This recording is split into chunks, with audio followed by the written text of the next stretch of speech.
So let me ask you something. If you have a team, why are you still the one answering every question? You hired someone and you meant it. But then a message comes in and you think, it's faster if I just handle this. A task that needs doing and you think, I'll just do this. It'll take me 2 minutes. Your team members start something and you think, I should check this before it goes out. By the end of the day, you've done half their job and none of yours. And at night, when you're catching up on the work you couldn't get done during the day, you're thinking about the fact that this is not what you built your business for. Here's the thing. You didn't hire help and then just refuse to use it because you're bad at delegating. You have run your business for years. You were the only one. Everything was on you to get done. And let me tell you something. That is not just something that you unlearn overnight. I know you want to grow, and you have ideas for where your business could go. But you can't get there when every day is spent doing work that someone else can own. I'm Amber De La Garza, and you're listening to the Small Business Straight Talk podcast. If you're a successful, busy, small business owner who wants the straight talk on self-leadership, personal productivity, financial clarity, operational efficiency, team leadership, and business strategy to maximize profits, reduce stress, and make time for what matters most, then you're in the right place, and I'm so glad you've joined me. Today is episode 424, Breaking the Do-It-Myself Habit, a client case study with Lauren Vallario. I'm really looking forward to bringing this special case study episode to you because you get to meet my client, Lauren Vallario. Lauren is the founder and principal designer at Lauren Vallario Designs, a luxury residential design firm based in Stamford, Connecticut. Lauren has been creating functional and timeless designs for over 15 years throughout the greater Fairfield and Westchester counties. She attributes the firm's success to her collaborative and systematic approach, which she developed while working in construction project management. Lauren is knowledgeable and involved in every aspect of the remodeling and new construction process, ensuring that her clients love not only where they live, but also the journey it took to arrive there. Lauren and I have been working together for almost 2 years, and today she's here to share what that coaching journey has looked like. She's going to unpack the last 2 years of her coaching journey, building boundaries, documenting processes, growing her team, including what she didn't expect along the way. And now, let's meet our guest and get to the straight talk.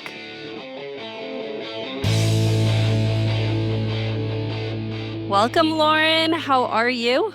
I'm great, Amber. Thanks so much for having me today. Oh my gosh, yes. I am still looking forward to this conversation, but I did reach out and I said, look, you've probably listened to a few client case studies on the podcast over the years, and I couldn't wait to have you on with me today. Oh, thank you. Yes.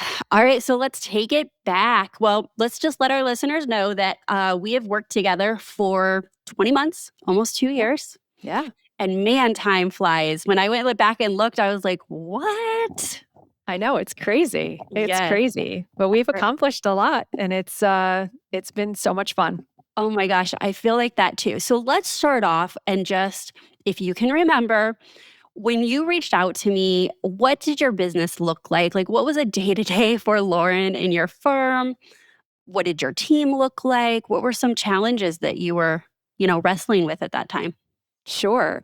So going back almost 2 years ago, my Business felt very different. I was working a lot of hours, like most entrepreneurs and especially interior designers tend to do. A lot of nights, a lot of weekends, and all day. That wasn't out of the equation. I was Right. working full time during the day. I was feeling very overwhelmed constantly. And I was at a point where business was growing and I knew something needed to change. At that time, I had two full time employees, and I thought hiring employees was going to take some of the load off. And it did in certain areas, but it certainly added work in other areas. So I was feeling just very overwhelmed and not sure how I was going to sustain what I was doing. Yes. And so how long had you been in business at that time? This year I will be celebrating 13 years in business. So I was in business about 11 years when we first met. Yes. And do you have a specialty for your firm?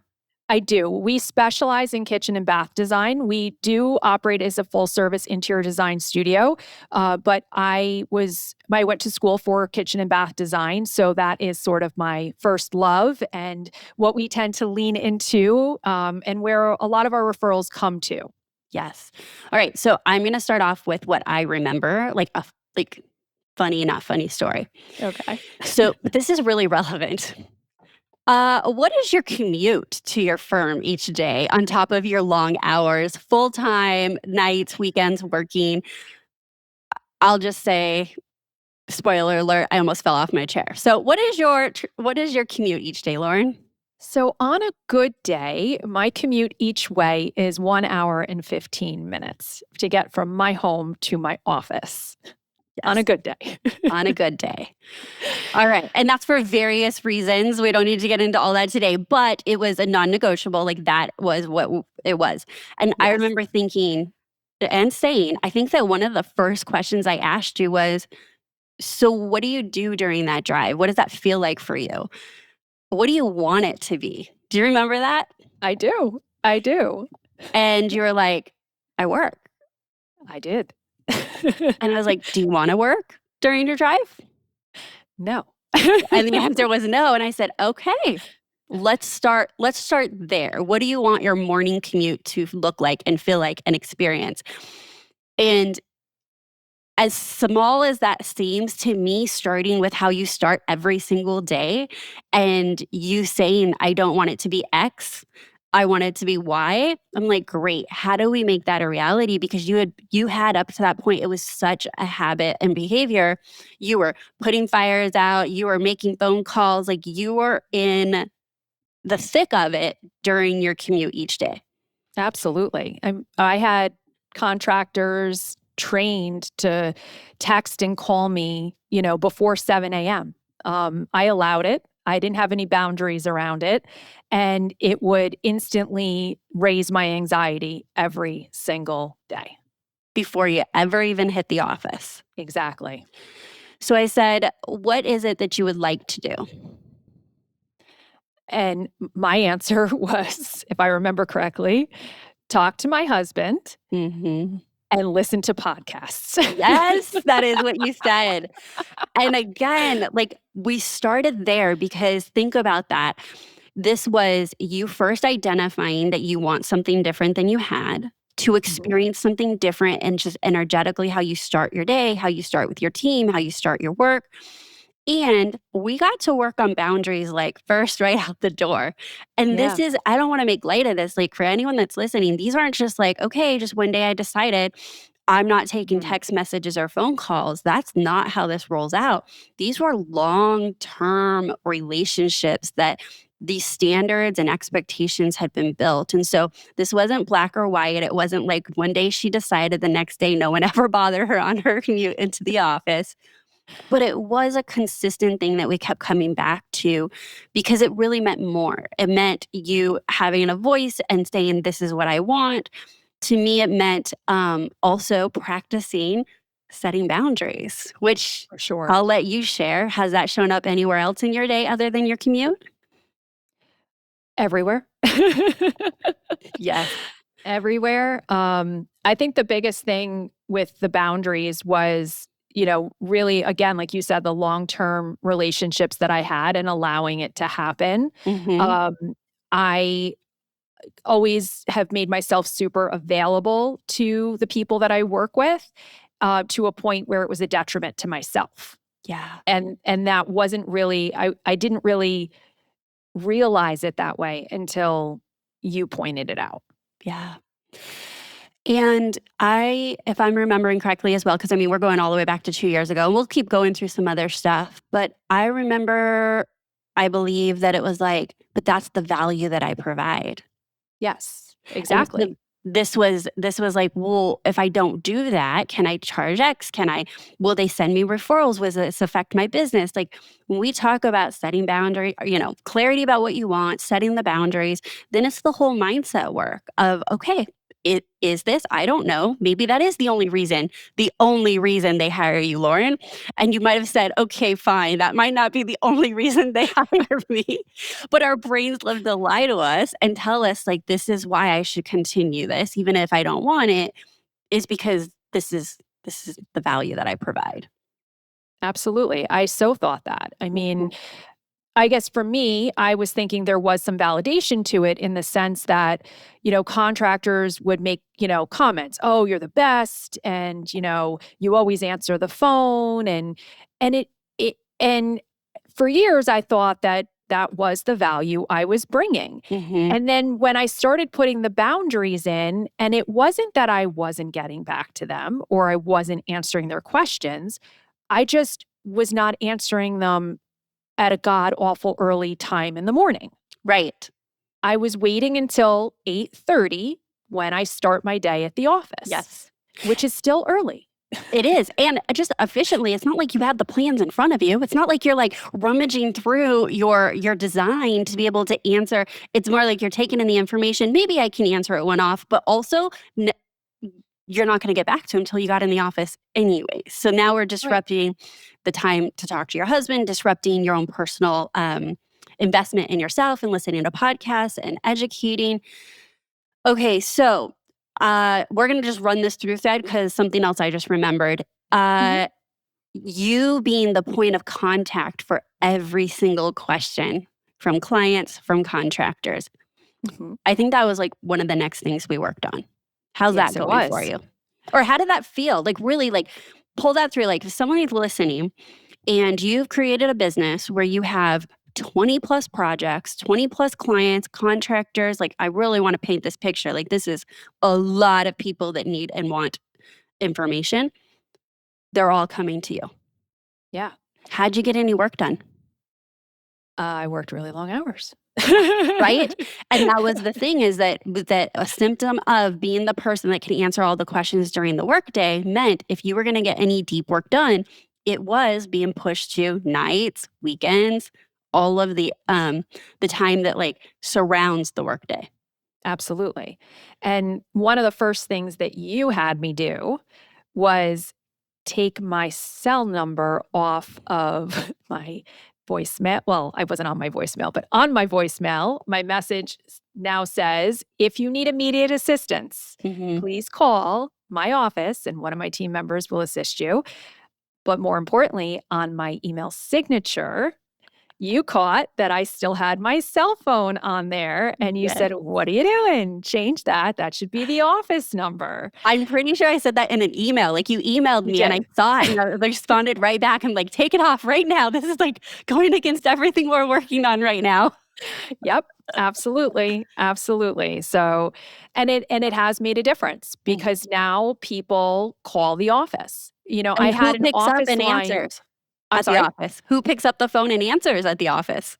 Lily or Maida, my assistants. Mhm. Yeah. So, and I obviously answer the phone if neither one of them are there, but it at least has now a buffer and they can answer, questions before they come to me. Mhm. Um, it's I had an office line for probably a good, almost 2 years, and it never rang. Mhm. It never rang. And now I know why. Because why would anyone call it when they can just get me on my cell? Yes. So, you wanted to level up. You had 2 full-time employees. you thought that was going to definitely reclaim all the time in the world. As you said, when we first started, that was not your experience. Correct.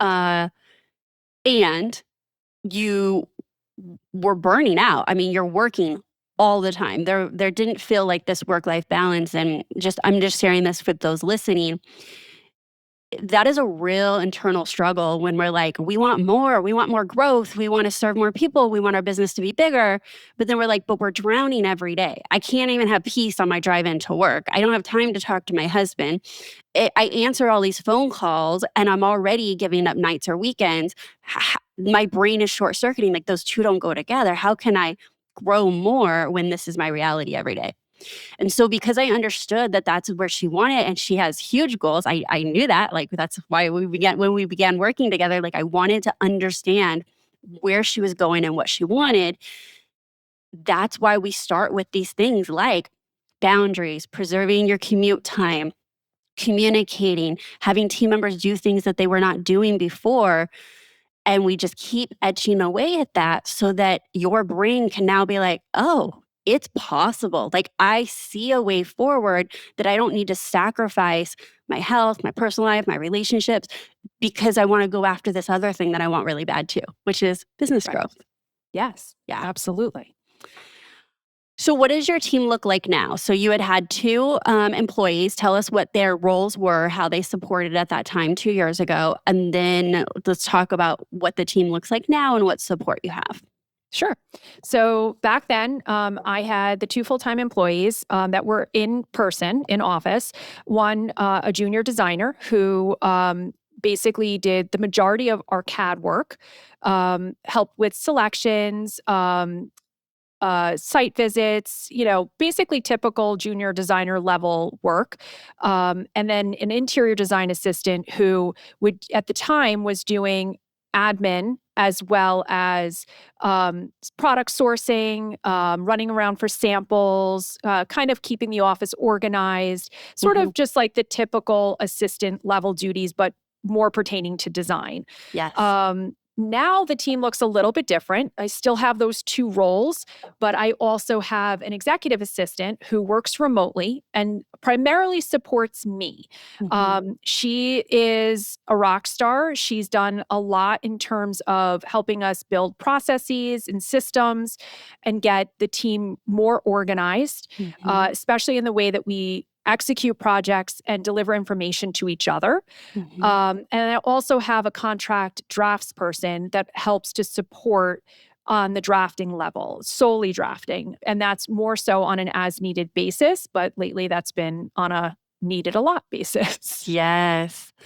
So your executive assistant, I'm so glad you shared that part, is that she was so critical and so helpful in running alongside conversations that you and I were having about improving processes. I know you hold on, you don't call them SOPs. What do you call them?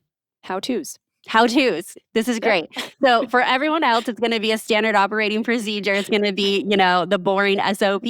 She's like, I just feel like the team would be better served if it's like how-tos. If I want to know how to do something, I'm going to reference this document. That's But right. she was able to run alongside us when we're having conversations strategically around what can be more efficient, where are your processes, how are you using technology, what does the project management look like? She was able to help create some infrastructure around that. 100%. Yeah. So we had been using Asana, and with your help, one of the other things that we hadn't been doing was tracking time to the degree that we needed to. So I think that right there alone was really huge. You getting us over to Harvest. Previously, we were tracking time, but we were tracking it using the time tracker in design files, which had zero reporting capabilities. We could basically see how much time we used on a project and nothing more. So she was a big part of the heavy lift to get Harvest really to where we needed it to be, so that we could grab valuable information, as well as even an even bigger part of getting Asana to where we needed it to really have the right project management software supporting us.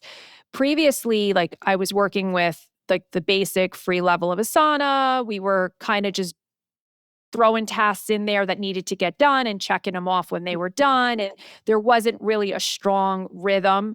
And one of the first homework assignments I think you gave me was, I want you to document every task within each phase of a project. Get it into an Excel spreadsheet so you have it in one place where you can always refer to it, and then build your templates based on that. So we spent a lot of time working on that. And we continue to refine it because it's always changing. But that was a huge part. And for me, having someone else that I could lean on that could do that, as opposed to me thinking it through and then me putting it into Asana late at night when I had time to do it, was a huge game changer. Now it Yes. was me working with somebody through the strategy and knowing that somebody else was going to execute it so I didn't have to. Yes. And I just want to like highlight what your role there was. So you weren't putting it in Asana. She was helping execute it. You and I are talking strategy, but you had this process. I mean, again, you've been in business for 11 years by this time. You could probably design with your eyes closed. Like you had a process, right? Oh, And yeah. we just had to get it out of your head. You had, and Right. then think about, well, the process has worked and it's changed, but also does it scale with my team members? And now I have new team members. And like, what does that really look like? Even so your executive assistant handled onboarding. You probably did that all by yourself before. So being Yes. able to look at this and say, okay, what is the updated process? Because I still am obviously, I'm saying I'm Lauren, you, Lauren, I is still involved in the onboarding, but you're not doing all of the tasks. So Mm-mm. just getting that out of your head and then looking at it saying, okay, what's the most effective and efficient way and what pieces can I delegate out? When I had you put that into an Excel sheet, it was really looking at it through all those lenses as well, not just documentation. Yeah. And it was also very eye-opening Mm, because you take a step back and you look at it and you're like, I didn't realize just how much I do. You know, yes. you look at it from the time perspective and like, you're like, where's all my time going? But when you break it down and you're like, wow, like Mhm, I just think of, oh, it's easy. I can take care of it. I can just do it myself. That's mhm. no problem. Like it'll take me 2 minutes. Right. Yes. And that's for me was probably the hardest habit to break. And I think you are still working with me on breaking that habit because I'm a doer. And, I Mhm, had been in business 8 years before having any help. mhm. So breaking that habit of doing it myself was probably the strongest hold that I had in going through any of this. Yes. When you are now looking at a process, like it's in front of you, you've documented it, whether it's an Excel or Asana, and now you are tracking your time and you say, oh my gosh, we do a lot. Mhm. How did that translate into your revenue, i.e., pricing? So, yeah, that was another big conversation, wasn't it? So, previously, I was always sort of making assumptions. Mm, Oh, this probably takes about this much time, or I had looked at like kind of a chart I had was given that just said, well, this is about how long this should take, and this is about how long that should take. And I was using that as my sort of guide to understand, how I should price my jobs, but mhm, also using it as like, okay, this is how many hours it should take to do this job. And then I was looking at the projects afterwards when we really started analyzing the data and going, oh my God, this took so much longer than I thought it did. mhm. And then we ran through the exercise of, well, wait a second. It may have taken more hours, but who was performing those hours? And that was huge because it made me realize, especially when we did it on projects like kitchens and baths, where I thought I wasn't as profitable as I was on furnishings, if you remember that. I do remember that. And I was like, show me the data. That's a Yep. pretty big assumption you're coming out swinging with, Lauren. Show me the data. Yeah, I thought for sure because I came to you and I said, I got to find a way to be more profitable on kitchens and baths. And I'm looking at these numbers and like definitely do better on furnishings. And you're like, wait a second, you're missing something here. Like, you're assuming that this is all like basically you doing all the work, but you have people that are not at your level of pay that are doing the work. And when we Mm-hmm. really broke it down to that minutia and we looked at it, we were like, oh my gosh, we're actually super profitable on kitchens and baths. Mm-hmm. And it was, I mean, like I was like, okay, I'm not worried about this anymore. What a gift, right? And and the assumption there, I'm making jokes, but the assumption was that kitchens and baths are so detailed, right? Yes. There's just so much that goes into them. But what I did know, and again, all advice is not universal, even if you're in the same industry, if you're in a different industry. What I knew about Lauren is like, this was her wheelhouse. Like she Mm-hmm. could, and thus you've built a business and a team where like, this was your thing. And I'm like, I bet you're more efficient than you think. Right. Yeah. So, And you anyways, were right. you were, and you know what? I could have been wrong. But what you had the data because you were tracking the time. You had the Yeah. data because you had a process and a system. And I just want everyone to hear this. Like, look, for some few people, data is so sexy and amazing and they want to geek out on it. It's not, for me, it's not that. Like, I love good data. It's like, how empowering to no longer have to sit in the stories we tell ourselves because, man, we tell ourselves some great stories. Is like, hey, can I check this story or assumption against data? And how does that empower me to make decisions? Because it could Yeah. have equally affirmed that you are not as profitable. And it probably would have told us where and what phases we're taking more time than we thought. And we can either say, universally, like, you should charge more. Or what I always say is first, Lauren, I would be like, well, where can we create more efficiency? Are we actually running efficient to be able to be priced in the marketplace? Because like raising our prices alone is just putting a band-aid most Correct. often on a lot of other things. And so anyways, in this situation, I love that you're like, actually, we're really efficient. There's nothing, on to the next thing, right? And you Yeah. just let it go. But what I loved is that it empowered you to make a decision. Yes. What other information do you get? You just mentioned briefly about the data and the reporting from Harvest and Mhm. tracking your time. How has that helped you lead your team, lead your business? What insights does that give you on a regular basis? I would say like on a smaller scale, day to day, week to week, it helps me understand at at a flash the team's capacity. Hmm. Not at a big scale. We're still working on that, but to understand like where their time is going, Hmm. and it really kind of gives me that background of like, okay, well, stop and think. A task that you thought should have taken this much time really took this much time. Why? It's also giving me the opportunity to ask the questions Hmm. because the way I can do something versus the way another person does something and in the amounts of time is going to vary. And there is no universal, like, this task should take this much time. Hmm. Should it be relative? Sure. Like, if I know that something should take at most an hour and it takes 6, well, yes, there's a very big red flag there. Yes. But generally speaking, and then it allows me to understand what my team can handle.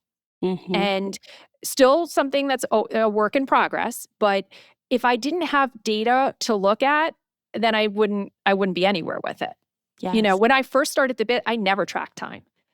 I think I had maybe just started tracking time before you and I started working together. And like I said, just using design files.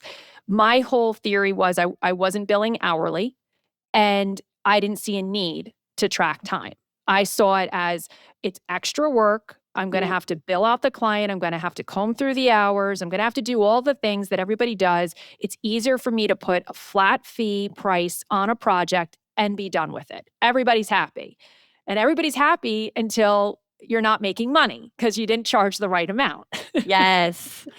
I all of that is so true. And you look, the example too of like flagging, and I gave one example of like maybe there's an inefficiency, but also as a leader, that's a training opportunity. Like if you're looking at the Yeah. day to day and week to week, and you're thinking, okay, I think it should take a team member 2 hours. It takes me maybe 90 minutes or an hour, but a team member should be 2, and it is 3. that's actually a flag to be like, maybe they need more support. Maybe they don't know the shortcuts that I know in the program. Maybe they're doing extra steps that we just don't do. There's you said it so succinctly. It allows you to ask the questions and get curious because now you Yeah. have data and not make assumptions. And some assumptions as a leader, I'm not saying this is you, I just speaking in general, is we can then just fester and get really frustrated with a team member because we're going off of our assumption of how long something should take with our 10, 15 years of experience. And we never actually reconciled that with their experience. How does that make me a better leader when I'm frustrated with somebody, but I'm not saying anything and I'm not really sure how I can better support them, right? Absolutely. Again, the data is going to help you. Maybe they're right on point with their experience. Maybe you didn't know how long the thing took because you're not tracking your time. And I see that a lot. Don't just track your team's time. We want to be tracking our own time because something that we genuinely, and I'm going to say this over and over, you genuinely think it takes 90 minutes and then you track your time and you're like, it's 2.5 hours, you'll instantly not be frustrated with your team member when it took her two. Like, That's right. because now it's reality of like, how long does it actually take? Not some fantasy that we elusively, just kind of thought, oh, that would take me 90. So I don't know what they're doing. Well, They're, I think the other thing that I want to point out about time tracking is, all those hours that I was working at night and on the weekends, those weren't tracked mm-hmm, for a long time mm, until you were like, well, why not? yeah, We weren't looking, it was like, oh, I'm doing something for a client in the middle of the workday on during the week. I track my time. Like I yes, tracked my 40, 50 hours in the office during the week. I didn't think about tracking the other time because I was out of the office.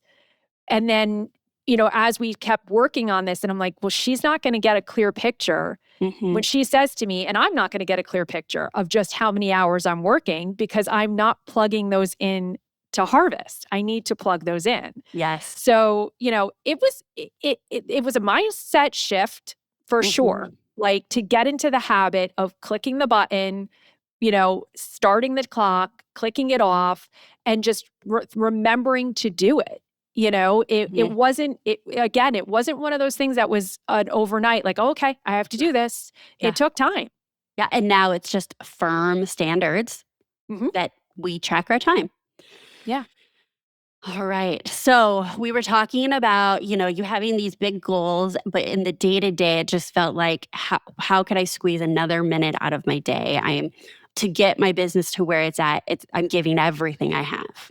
yeah, Then over the time of working together, you saw the light. Like you saw like what's next, and you're very strategic. Like you have some ideas. And now you're implementing those ideas. And would you say that that is a good symptom of feeling like you're more in control of your time, more in control of the team?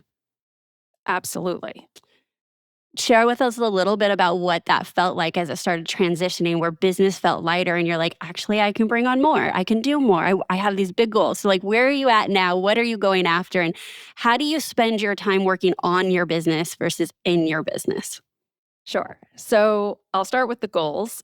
So one, I would say my biggest goal is that I want to get partnerships with product lines. I have a dream of working with product lines to help them develop products that will help my clients live better lives. Like that's sort of the general part of it, but just being a part of the creative process and developing a product with a company and being, sort of the face of that is one of my biggest goals. Will it And ever that was a happen? goal that you had coming into our relationship and a Yes. coaching relationship, right? Yes. So Absolutely. that was part of like the carrot of like, we're doing this to create space for that. Like, we want Correct. that. Okay. What else do you have? Aside from that, the revenue was a big one, but it really ended up being more about profit than about revenue when all was said and done. The number is nice to see, but I also do recognize now that that number is irrelevant if the profit number isn't there. So that was a big one. And we And then focus on that a lot, right? Because that's a mindset thing too. That's not just I'm looking at a P&L and something changed. That's a complete shift of what your goal is, correct. revenue versus profitability. Yes. Yeah, for Mhm, sure. Um, and the other piece that was on my goal list that I put together was balance. And mhm, it was having the time to spend it with my family and not feel guilty that I'm not working, and then feel guilty when I'm working that I'm not with my family. mhm. Um, and but to have a clear mind to work on the business. So when I do have these ideas of how am I going to get to the point of having a product relationship, with a manufacturer and be a part of that, I have so many steps I have to take to get to that. Where am I ever going to find the time to do those steps and to put the work in for that? So those were the goals. And r- I would say very early on, I started to recognize extra time, Mm, in the sense that, yes, I might still be doing some of that after hours, but that's more so because it's a clear, quiet time. But I'm working on the business instead of working in the business after hours. Um, Energetically, that's a big shift, right? I get to huge. work on the business. I'm choosing to wake up. Lauren wakes up and drinks her tea while the house is quiet. Like that's a choice versus, oh my gosh, I have to get up. I have this work to do. I have this deadline. 100%, Yeah. and I'm excited to do it. Yes. My mornings, especially on the weekends, I love being the first one up, drinking my tea and doing the work that I want to be doing. And not that I Mhm, don't want to be doing client work, because I do still love interior design and I love my clients. I want to be working on the strategic stuff that's going to get the business to the next level and get me closer to my goals. So at this point, I get to spend if that time, and it is by choice, which I mhm, think is the other really important thing to note. You and I talk about this a lot. We choose to do that. It's not that we have to. It's that mhm, we want to. Um, I choose to do it that way because I know that I'm going to be the most productive, and I know that it's going to benefit me long term. So that's my choice and how I choose to spend the time. And working on these initiatives, it excites me. I get energy from it. And I feel rewarded again, mhm, where before it was constantly, I have to get this done because if I don't, we're going to miss the deadline, or this wasn't ordered and I need to get this ordered. It was anxiety driven. It mhm. wasn't out of a place of like, this is going to make me feel good. Yes. So I think one other big milestone that you didn't share, which is interesting because it barely came up in coaching because you're like, I got this, was that you did a complete studio change, a remodel, like a whole, like, you're like, and we're moving, and like, it's under construction. I think you even went out of town during this, and the team was Oh, yeah. behind, like, finishing and helping with stuff. And you're like, I got this. Yep. And Lauren 2 years ago, it would Yeah. have been like an opportunity had come up. I don't know that you would have been so eager to pursue that opportunity, feeling like there's not a minute to spare. And this Yeah. time it was like, I got my team, I got a plan, we're doing this, and I'm still going out of town. Yeah. Yeah. My annual family vacation was basically the week we were supposed to move the office. And I was like, we did everything we could up until that point, and my team was like, "We got this." Mhm, And, they basically, luckily the move was within the same building, so they didn't have to, like, deal with movers or anything like that. They loaded the elevator and brought everything down to the first floor and rinse and repeat, and they did a great job, and when I came back and we finished setting up the office, and it's, it was exciting, and it was also like wow, I can't believe I'm really doing this because, it mhm, was bigger office space, first floor, bigger investment every month. But it was, sometimes things just align, and, if it hadn't come up, I would have been fine where we were. But it's just made actually, it's been super impactful. Like, it makes the client experience so much better. There's so many positives to it. yeah. So it's been really good. So this is incredible. And we are only, I mean, I'm just sharing where you're at now. Like you're still smack in the middle of this story. Like I know all the other things that you have working, and it just excites me so much that if I kind of just summarize this as like where you were at, where you're with your team, like you've had such growth as a leader. You've had such growth in understanding operationally what your business needed to be running at the level that it was running at and serving your clients at the level that you do. I want to share with our listeners that we did all of this and talked about 2 years in like 35 minutes. So let's know there's a lot of details that are not being shared. Yes. So I want this to inspire our listeners and not a comparative.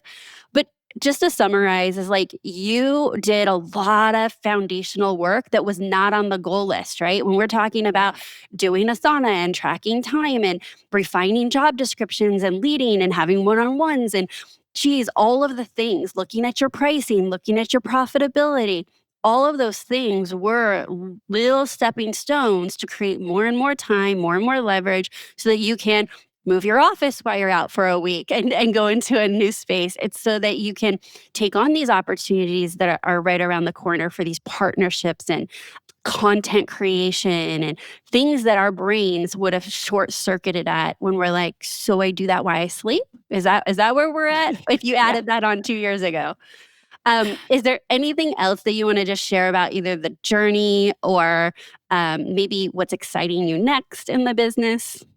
Yeah, I'd love to share something about the journey. So when I first reached out to you, part of the reason I had reached out was because I had heard such wonderful things about you from a friend of mine who had worked with you. And she had showed me this incredible client process that she had put together as a result of working with you. And I got hooked on your podcast, and I finally was like, I need to talk to her. And I really thought that this was all going to be about productivity. I really thought, in fact, I had started listening to your podcast before you rebranded it. Yes. And so I was like, oh, she's going to help me. Like, and you did. Like, some of the first things were conquering my inbox, Hmm. conquering, like the boundaries, and then time blocking my days and understanding and giving, but also giving myself grace that nothing's always going to be perfect, which, I love to use that line. No day goes perfect. Um, and it just morphed into so much more. Hmm. Um, Between the goal setting that you've helped me through, attending your retreat this year, setting my goals, sticking to my goals, creating a plan for how to execute my goals. And in the first year of working with you, seeing that by doing that, I was able to achieve my goals was just so huge. Hmm. Um, you've helped me through leadership, and that is something that I am so glad to have someone like you supporting me, because it's something that I always assumed would come naturally. And I've learned as a business owner with employees now that it's something that is not super easy, especially for me. And I've grown a lot, and I know I will continue to grow. But these are all things that I didn't expect to get out of working with you. And it's been just honestly like the best journey. Oh my gosh. Thank you so much. You're going to make me blush. Well, thank Thank you. you. Yes. And a little bit about that, just my own journey. Yes, I specialize in productivity and time management for many, many years.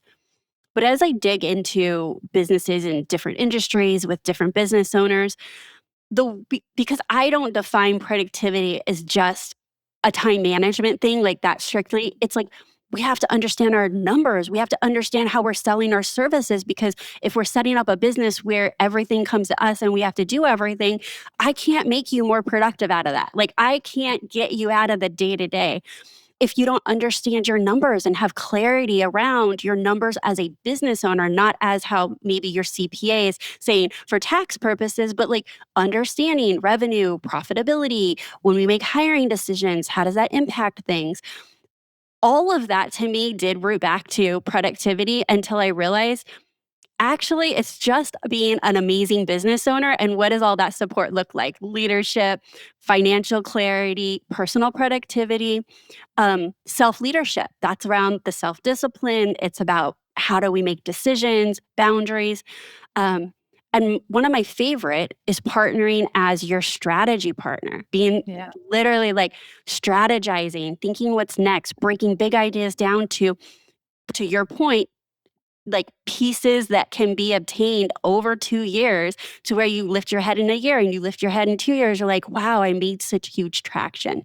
Yeah. So I appreciate it. That's been my own evolution of how I serve my clients over the years. And I guess you got to experience that. So thanks for sharing Absolutely. that. All right. You did come to the retreat. Anything you want to share about our retreat in Nashville, Tennessee?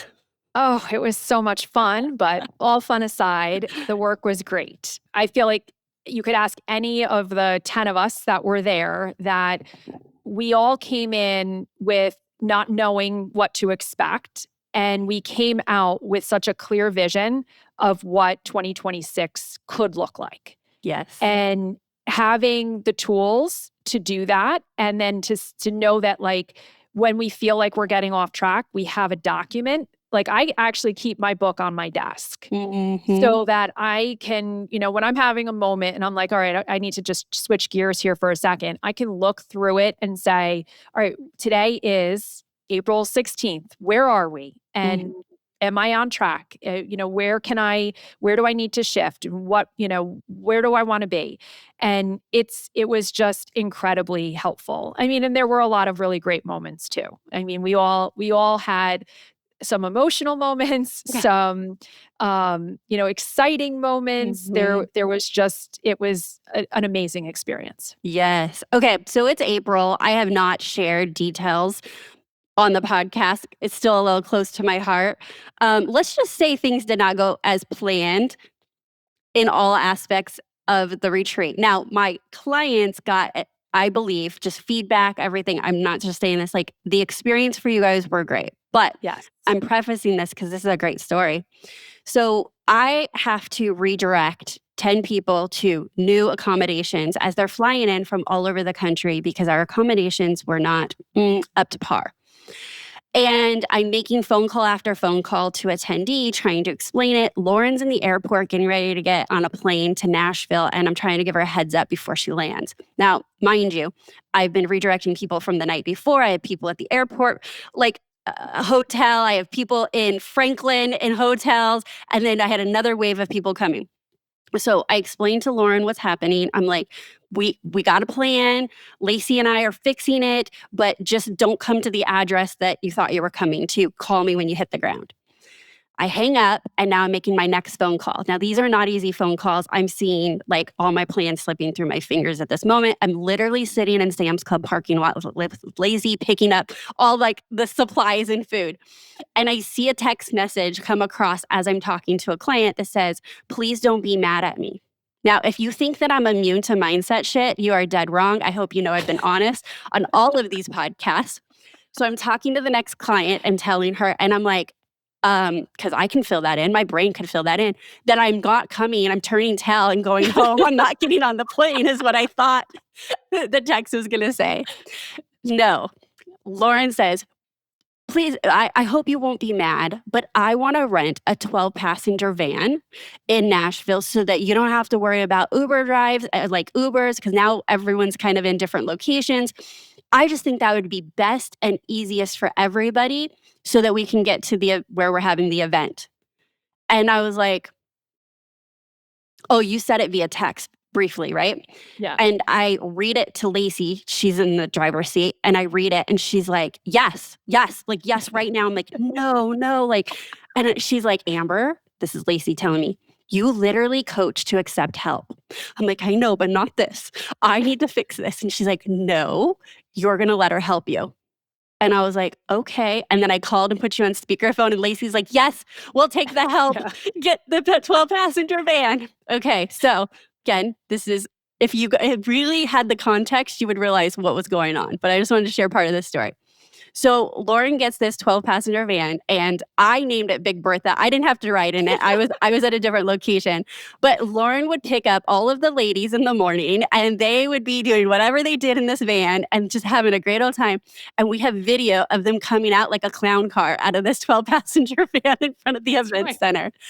And, the feedback I got was like, that was some of the best time of just like the conversation, the collaboration that was happening in the van. And you made that happen. And I remember you saying, like, I'm going to cry. I remember you saying, "You've helped me so much. Let me help you."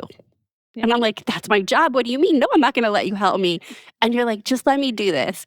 And you did. And it made such a difference for the experience. It did help so much. And I just wanted to share all the internal stuff that was going on because I'm not immune to it either. Like, I thought you were turning tail at the airport, Lauren. I was not turning around. Nothing was stopping me from getting there. The end is, and we'll share more about this crazy, crazy story, but it turned out amazing. But in the day of everybody arriving and having to big pivots and lots of changes, you helped me so much, Lauren. And thank you so, so much for being a friend and wanting to help. And I appreciate that. My pleasure. And we'll have to post some pictures of you in front of Big Bertha.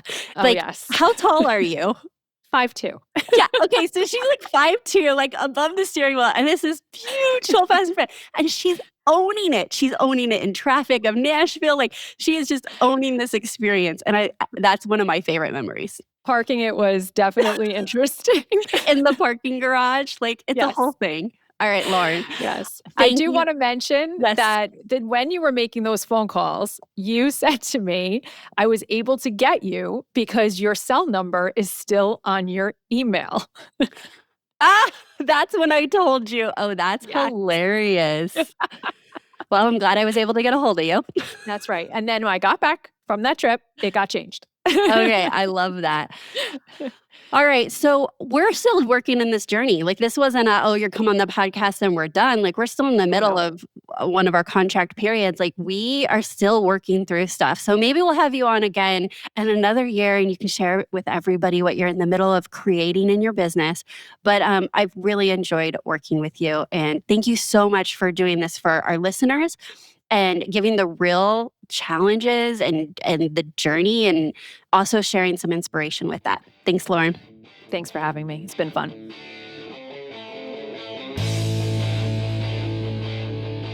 What I love about Lauren's story is how much of the work was building a strong foundation. Often, the real work is what so many want to skip. But then they find themselves struggling to make the growth sustainable. Lauren was not looking for a shortcut. She was ready to dig in. And the work was not flashy and sometimes not even fun. But it was about setting boundaries on her commute, removing her cell phone from her email signature, documenting every task in every phase of a project, and getting it out of her head and into a system the team could follow. Building project templates in Asana, moving time tracking over to Harvest so that she could see real data instead of guessing, creating how-tos so her team could execute without coming to her for every answer, hiring an executive assistant and letting that person run alongside the strategy instead of doing it all herself, tracking the hours she was working in the nights and on weekends that she wasn't even counting as work before. And then looking at the profitability data that changed how she thought about which projects to take on. These are just a few of the things that she shared today, much less a few of the things that she has worked on and accomplished over the last few years.